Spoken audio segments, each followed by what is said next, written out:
Doctor Shafiqul Islam Masud যখন jail জীবনে ছিলেন, ওনার ক্রান্তিকাল টাইমেও আমি নিজে একা আমার আত্মীয় স্বজন সহ সাংগঠনিক ভাইদের সহযোগিতায় এবং বাউফল ফাউন্ডেশন, বাউফল উন্নয়ন ফোরামের চেয়ারম্যান সহ যারা আছেন তাদের সহযোগিতায় আমি এখানে অনেকবার এসেছি। এটা প্রথমবার না।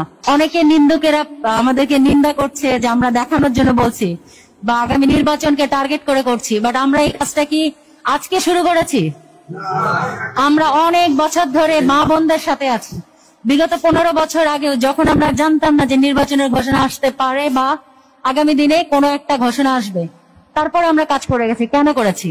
কারণ এটা আমাদের দায়িত্ব মনে করি। আল্লাহর পক্ষ থেকে প্রত্যেক খলিফার জন্য দায়িত্ব হচ্ছে মানুষের পাশে দাঁড়ানো।